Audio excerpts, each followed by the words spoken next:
Welcome to Tabletop Tommies. I'm Johnny. And I'm Phil. And in today's episode, we're talking about the armies of the Netherlands, found in the Armies of France and Allies book, page 54 onwards. Yeah, they're not an army that you see very often, and you might see why as we run through the list. But there are some interesting things you can do with them, particularly around the vehicles. Indeed, yeah. So, I mean, they weren't in the war for a huge amount of time. They very much tried to stay neutral and failed. So it's not a surprise that they are sort of part of this book rather than getting an entire book in their own right. I believe also because they had that policy of neutrality, there wasn't a huge amount of military spending and training going on, which is why, again, we're not going to see huge varieties in their troops. But actually, because they were purchasing stuff from other nations, I think you're right, we're going to see some interesting stuff in the vehicle section. I would say they were in the war longer than other European nations were, because obviously they had the colony in terms of the Dutch East Indies. Yeah, that's a good point. So in that sense, you know, in terms of the Pacific, they are there into 1942, rather than the rather short-lived period in the early part of the war in Europe. Yeah, and because of that, we find some of the entries in New Guinea, don't we? Mm-hmm. And so they may feature as we go through the army list. Before we jump into the units, though, shall we go through the national characteristics? Yeah, so these will be very familiar to those of you who've listened to our other Allied minor nation chats, because they all appear in other Allied minor nations. Mm-hmm. So the first one's communication breakdown, which you see in the French, for example. And that means that in the first turn of the game, if the first order dice drawn from the cup is one of yours, the enemy can decide that the dice is put back into the cup and a new order die is drawn instead. So don't bring a sniper. Yeah. Second one is forward artillery doctrine. Again, very similar to the French. Dutch armies get one free inexperienced or regular artillery unit. This unit can be any anti-tank gun or any field artillery piece in the Dutch army list except for heavy artillery. And this is in addition to the number of artillery units normally available. So bring a medium howitzer. And hurriedly conscripted reserves, again, very similar to the French. If the force includes 3 or more inexperienced infantry sections, it may include a free inexperienced infantry section identical to the cheapest one already purchased. This is in addition to units chosen from whatever selector is used. So bring 4 full strength inexperienced squads. There we go. Job done. End of episode. Okay, Johnny. So in terms of the HQ, is there anything going on that we haven't seen elsewhere, or anything that is worthy of note beyond the normal worthy of note? Not really. It's very similar to the national characteristics, where it's just a mashup of the other minors, effectively. So you've got the officers at all the usual ranks, but inexperienced or regular, not veteran. You've got a medic only at regular. You've got a forward observer, both and artillery, but only at regular. And that's it, basically, for the HQ. So not a lot to write home about. Cool. Okay. What about the infantry squads and teams? Not a huge amount. We've got 4 in the Armies of France and Allies book. You've got regular and inexperienced infantry sections, which are 5 to 11 men, with the only option is to add a light machine gun for 20 points. So not a huge amount of flavour there, but does what it says on the tin. You've then got some Indonesian infantry. They're, again, 5 to 11 men. On this one, however, your first 5 men have rifles and your following 6 men are unarmed, specifically having the special rule that they cannot shoot nor attack in close quarters. Their only value is as casualties. You can give them pistols, which is good. So for 6 points a man, you're getting 6 pistol-armed men, which is actually quite a nice little way to pad the unit. And you do have the option to give them a light machine gun, which you're probably not going to use for an inexperienced squad. But you can, if you are so inclined, like traditionally a Soviet player, you can give them shirkas to take 3 points off per man and have a really cheap squad. Is this one of those stupid things where you can get for 1 point an unarmed shirka? Wasn't there a whole thing about this? Because they're 4 points for unarmed, then you make them shirkas for -3. Yep. So you can, in fact, it's not all the men in the squad. The first 5 men are going to be 4 points a man, like normal shirkas. But you are right, the unarmed men could be 1 point a man, which is actually really good value. However, I would pay the extra 2 points to give them the pistols, I think, just so you've got tough fighters, because inexperienced, tough fighting shirkas. Yeah, it'd be pretty interesting. I mean, if you took them full strength, you could probably outflank them and then... Yeah, hope they don't get 4 pins by the time they hit a unit. Yeah, which if you're outflanking, they probably can get to the back lines on turn 5 because you're getting to re-roll the reserve check, aren't you, at full strength? So it might be a way to run them. Okay. Or you could just use them as for what you're paying, 20 points plus 6, 26 point squad. Yeah. Which would be pretty tasty for 11 men. It's the same as a medic, isn't it? 26, yeah, medic's like 25, isn't it? Or so 23, 25, something like that, yeah. I mean, that is actually quite interesting, although not overly useful, I would say. Yeah, I think it's one of those, we could do some shenanigans in terms of points and all that sort of thing. Whether or not you should, just because you can, is another thing entirely, yeah. Yeah, 100%. And I think this is only going to, this spam-a-lot list is only going to happen in the unlimited platoon tournaments rather than, because most tournaments are going to have 1 or 2 platoons. If all you take is 26 points, 11-man squads, yeah, you're not going to fill your points limit, are you? No. Perfect for that 600-point doubles, though. Yeah, just if you just really want that first order dice. Flood the board, yeah. Although you can't, because you'd have to give it back if your opponent says so. Well, that's all right, because you've still got 40 dice to their 10.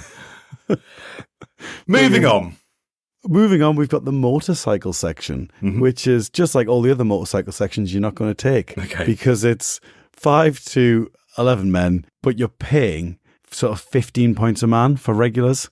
And then you've got a light machine gun. I don't really see the point in motorcycles in bolt action, to be honest, so I'm not going to dwell too long on it. Sure. Effectively, it's the alternative to buying a truck for them if you just want to dump them up the board.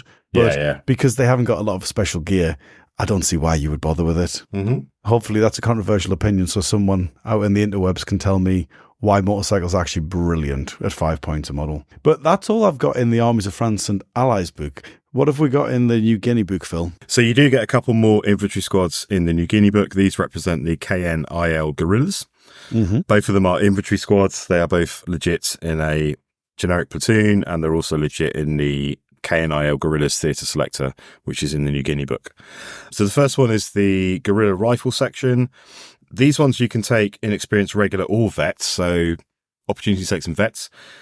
5-man squad, normal costings in terms of 7, 10, 13. You can add an NCO for submachine gun.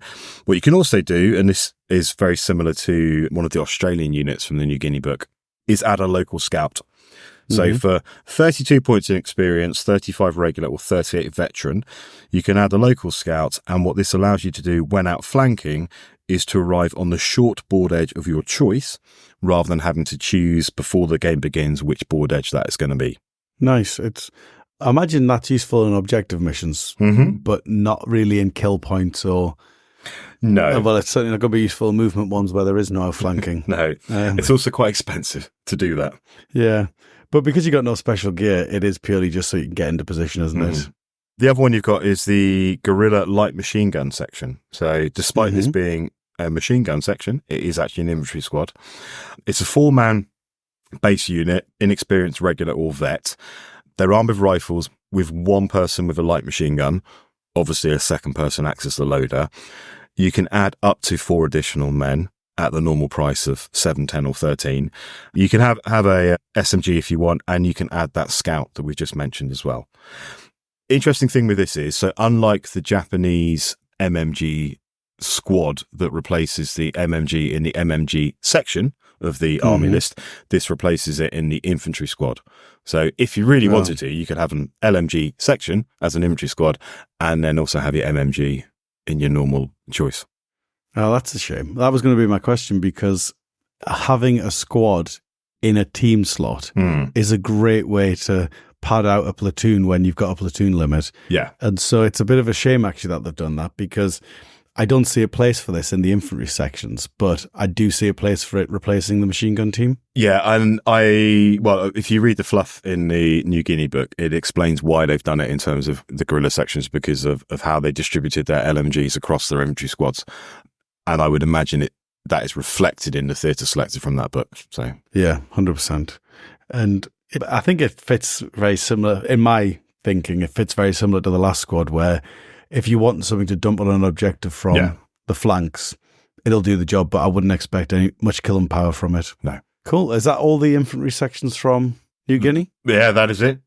Is that everything from New Guinea, in fact, or do they have anything else in there? No, that is it. That is everything. Brilliant. C'est fini. So in that case, what do they have in the team weapons in Armies of France? Yeah, so team weapons wise, fairly straightforward. No great shakes or surprises. You can take an MMG team if you wish. You can take an anti-tank rifle team.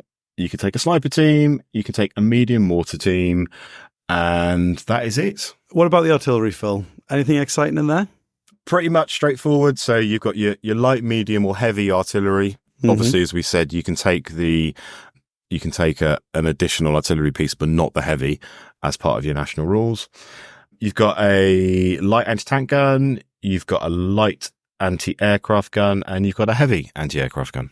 Nice. It's nice that they get a heavy anti-aircraft gun. That's quite rare. I did note one interesting thing on their artillery, which is because they're so outdated, these artillery pieces, you never range in. That is interesting. Although it is only if you pay the extra points, or not pay the extra points, reduce the points cost. Oh, okay. Yeah, so you can buy it normally, or you can reduce the points cost to add the severely outdated rule, which is the one that means they don't range in. So I could, for my free one, I could choose to have an outdated one, or I could choose to have a up-to-date, state-of-the-art one. I would imagine so. Yeah, it doesn't. There's no limits, is there, on the free artillery piece in terms of it has to reflect what you've already bought. No. No. So I suppose what you could do is you could pair a free medium up-to-date artillery piece with an out-of-date heavy artillery piece. Slightly cheaper, yeah. Slightly cheaper, but you get additional crew for that. Mm-hmm. I'm not sure it's worth saving 15 points, though, when you're already 115 points in on the heavy artillery piece. Mm. And I guess if you do that, though, you're going to use one as direct fire and one as indirect fire, aren't you? So your outdated one is going to be your static direct firing gun to close down a firing lane. And then you might use your indirect, not outdated one to start ranging in.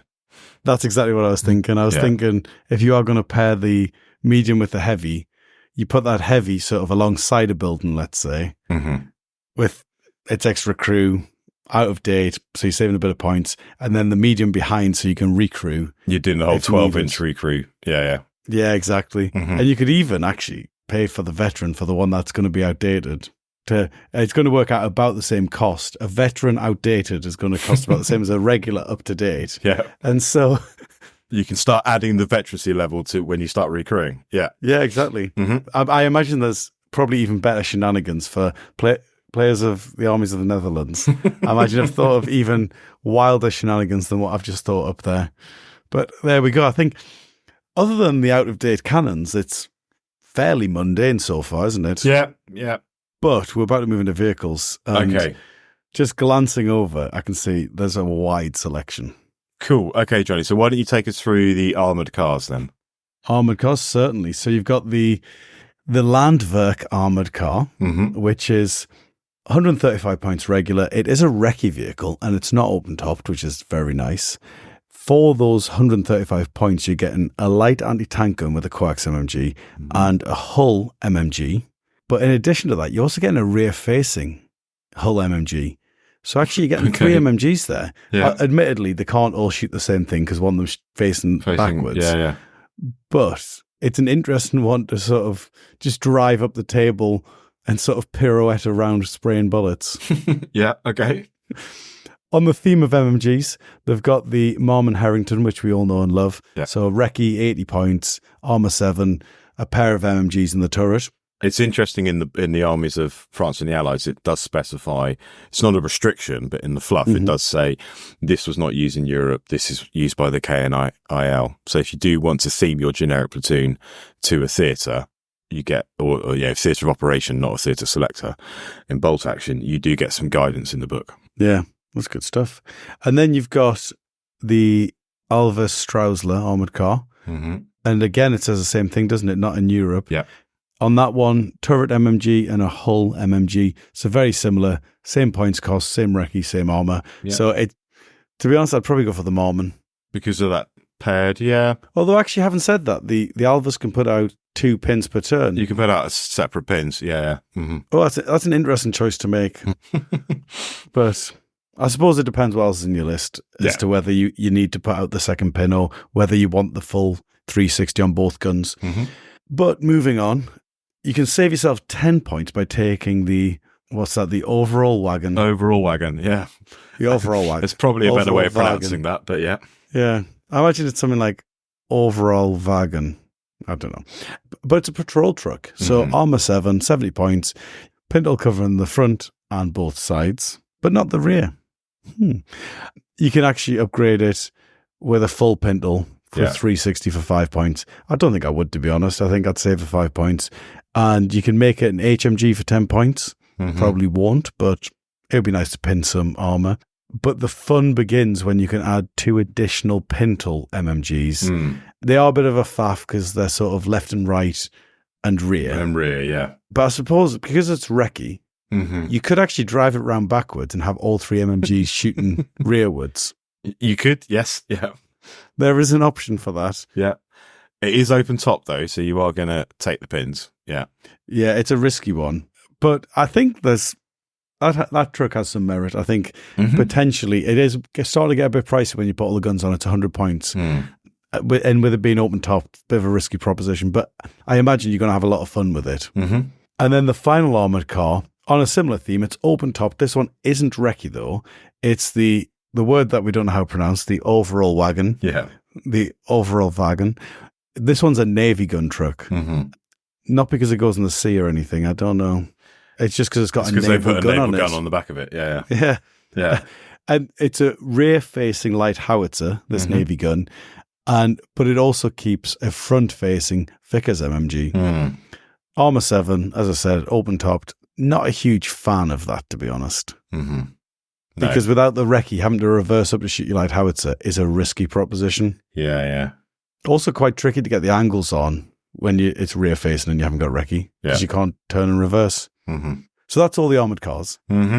What about in the tank slot, Phil? Lots of fun to be had there? I wouldn't say lots. Fun, probably, but not lots. So you got your Vickers light tank, which is, as you see it in the British list, so inexperienced, regular or veteran. It has a turret-mounted HMG, a coaxial MMG. It's a 7+ armoured car. You can replace the coax for twin HMG for plus 10 points.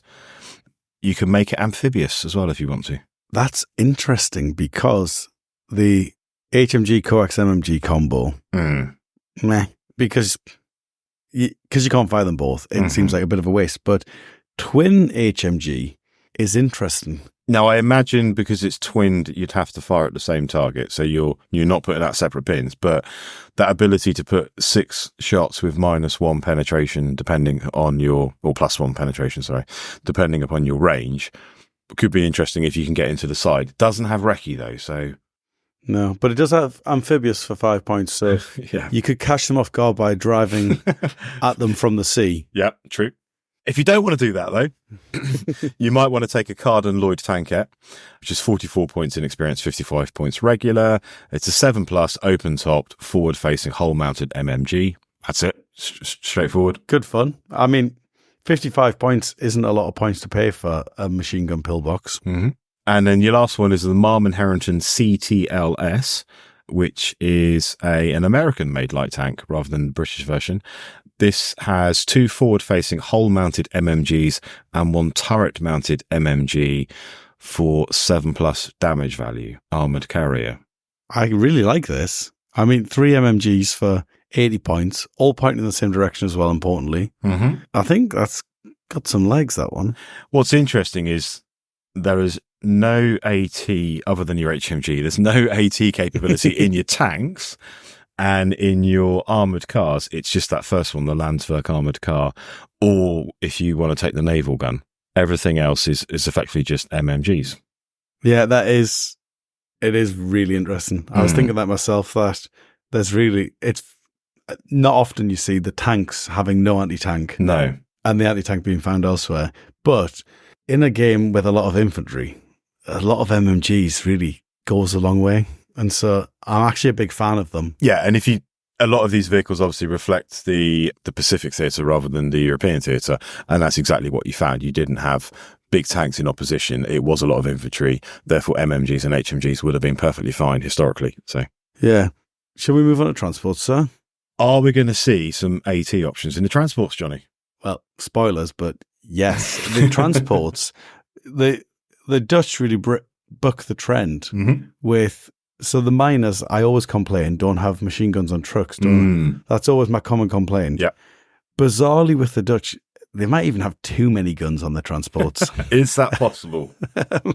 Not for me, but I think for a man that general... runs Dodge trucks all the time with MMGs on them, maybe even HMGs, is that possible?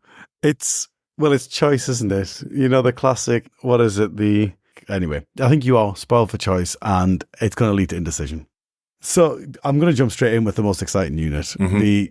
They have a light truck that carries 12 men, 39 points regular. Yeah. Which isn't that exciting yet, but just wait. Mm-hmm.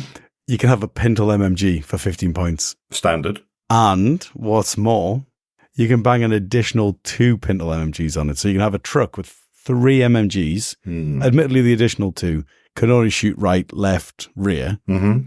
But that coming in from the outflank or even just driving up the middle of the board, 3 pins out, not a bad little option, that. There's a bit like the half tracks, isn't it? But without paying the extra points for the armoured carrier. Yeah. The tricky part is I don't know what I'm putting in this truck when I rush it up the board. No. But if you want to just treat it as a pillbox, put it behind a wall. And sort of you've got all 3 sides covered. On a funny angle, yeah. Not bad. I'm probably not going to do that, to be honest, but it's nice to have the option. Yeah. Now, the next one's interesting, isn't it? The utility, the light utility trucks and cars. Do you want to talk us through that one? So these are the ones that are really interesting. So your basic option, it's inexperienced regular veteran, 17, 21, 25 points. It's a soft skin and it can take 3 men. So far, pretty meh. However, you can add various options. You can add a pintle mounted MMG for plus 15 points. You can then upgrade it to an HMG for an additional 10 points. You could add another 2 additional pintle mounted MMGs covering the right and rear, left and rear for 15 points each. Or, and this is where it gets really interesting, you can add a forward-facing or rear-facing hold-mounted light anti-tank gun for plus 50 points. Finally, in the transport section, we find some decent AT. Yeah.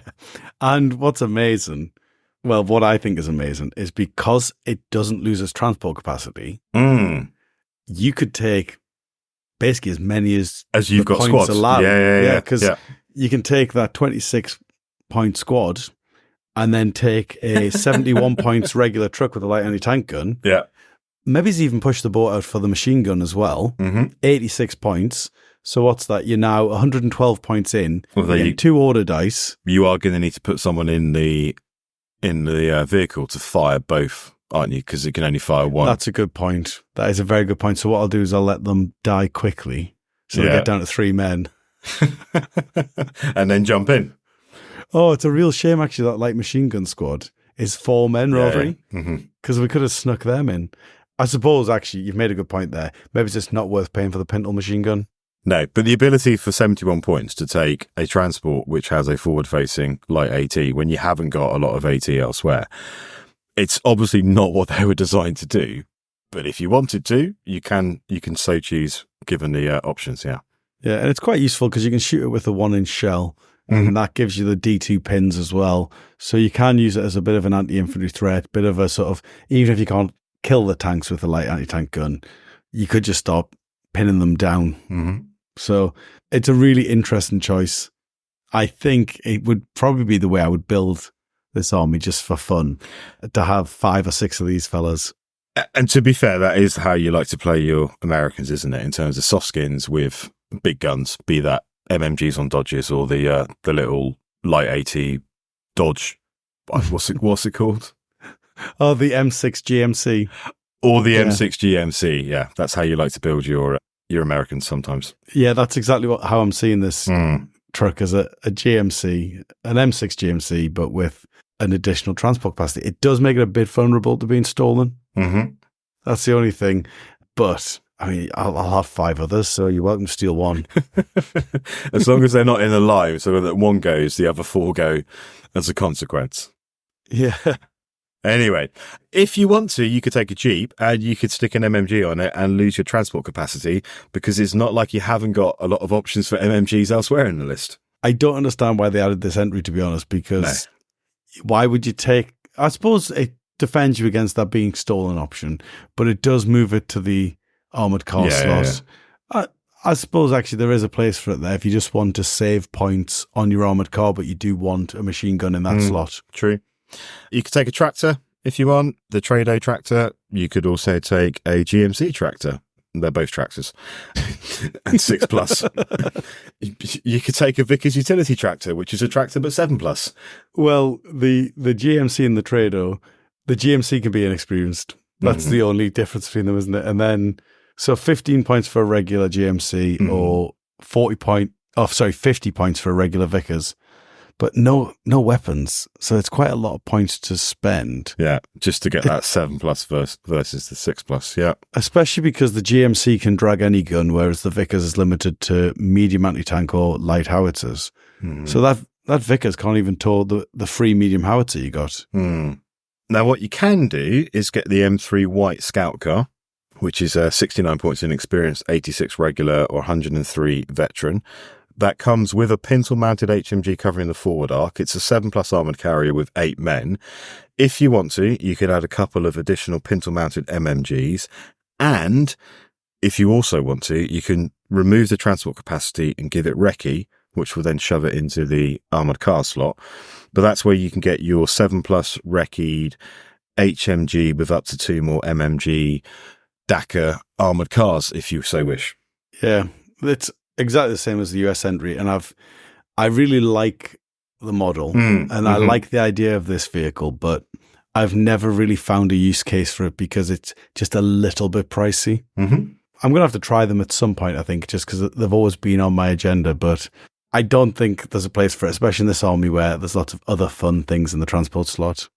Yeah, and then the last one is your overall Wagen APC, which effectively is a German 250/1 Hanomag. So it's 74 points regular for a 7 plus armor carrier for 12 men. The reason why it's only 74 is it doesn't come with the MMG, but you can add the MMG on for 10 points to get it up to 84, and then effectively it's a 12-man half-track with an MMG.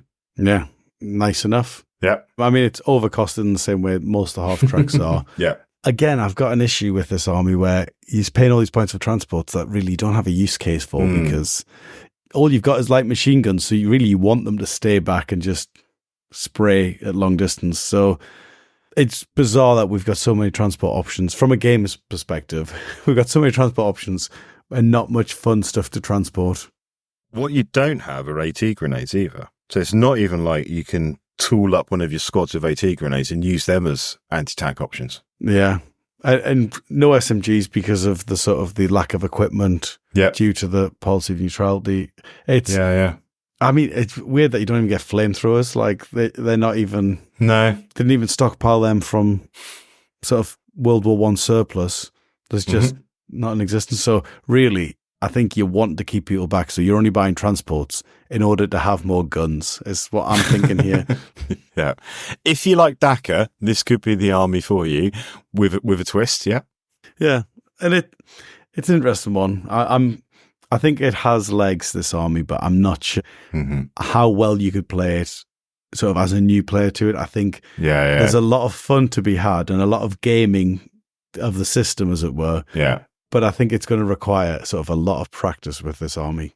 So if you went to one of those events where you have like the 750, 1250 split and your first option can't take anything above 6 plus, you could put a lot of MGs into this list. Problem is, if you've got to take the same nation at 1250, you're really going to struggle when you boost it to that level. But if you were playing some kind of recon patrol or nothing over armor 6, actually you can stick a lot of shots out with this list.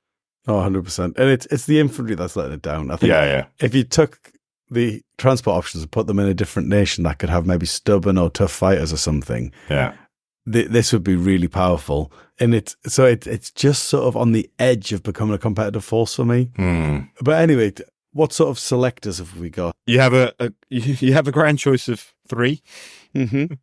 So you've got one that reflects the Western Front. Right at the start of the war. You've got one that reflects the Pacific Theatre. And then in New Guinea, you've got the guerrilla selector as well. Interesting. Yeah, they're all fairly straightforward. Given the choices we just talked through, there isn't anything that sort of really jumps out in my view on any of them. No, I agree. The only thing that's interesting is if you are doing this in a theatres only and you do the Battle of the Netherlands, you can't arm the trucks. Okay. Which means that actually the thing that we were just raving about. Yeah, ignore the last 10 minutes. Yeah. If theatres, ignore the last 10 minutes. If generic, rewind. Yeah. But you're absolutely right. Other than that, it's fairly standard choices with sort of the main perk being you can have one more infantry section. So if you're limited to a single platoon, you can throw in that 26-point squad. The guerrillas do get some interesting special rules in New Guinea in terms of you get fieldcraft, which is where you can set up hidden and in ambush, and you can also run through rough ground. You get infiltration, which affects your outflanking, and you get the isolated resistance rule, which means that any veteran units count as stubborn and jungle warfare masters, but they're also exhausted. The reason why you wouldn't do it is your basic options are infantry, a light mortar team, and 0 to 3 sniper teams. So you got no anti-tank? You got nothing. No. Because they're guerrillas fighting, obviously, behind enemy lines. Yeah. Japanese invasion. They didn't have a lot of tanks in the Pacific. They didn't need to. These are just, annoying pockets of resistance rather than concentrated, coordinated attacks. That's crazy. Yeah. Mad. That's going to be really hard to fill the points on. Yeah. Like, you're going to struggle to get past 1,000 points, if even to 1,000 points. Yeah. I suppose if you take them all full strength veteran, you probably get there. On a whim and a prayer. Yeah. I mean, those special rules are fun as well, but they're not hugely competitive because you don't have much in the list to sort of use those rules. No. Cool. So, Phil, I'm all excited to play Dutch now. Yeah. Where can I buy my models? So they haven't got a huge number of choices. The ones to look at are May 40. Mm-hmm. And you get some, and if you're in the UK, you can get them through Great Escape Games. So they have a small selection, but probably sufficient in terms of infantry squads and so on. And they recently released a Kickstarter, or they're in the process, or they're actually in the middle of the Kickstarter for the KNIL units and options, which look pretty cool, to be fair. Nice. I mean, you also get quite a lot of STLs out there as well. I know on the light utility trucks, there are STLs on Wargaming 3D. Mm-hmm.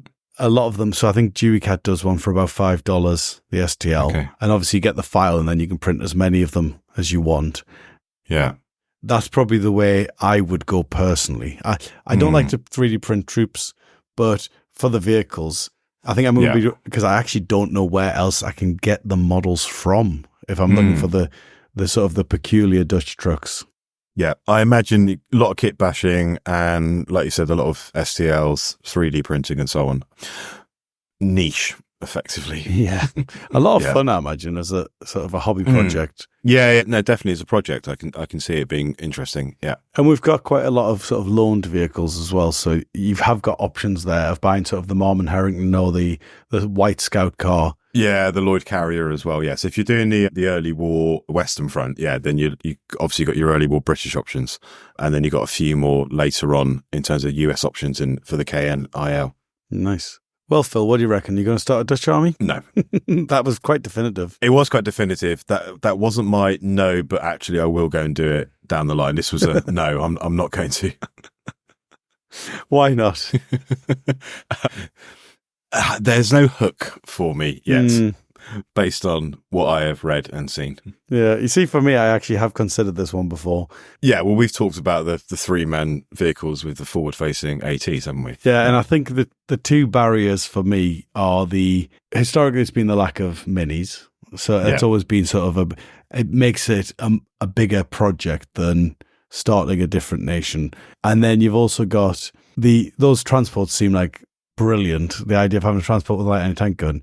But then once you start to think about, well, what's your actual infantry that's going to win you the game? Yeah. It starts to get a little bit more precarious, the battle plan. And so those are my two main barriers historically for the Dutch. But I imagine someone who's been playing these quite a while would do really well with them even in the competitive tournaments, because we see a lot of sort of armor 8 tanks, which the light anti-tank guns ideal for taking on. We did see one at the Welsh Open 2 years ago. I want to say 2022.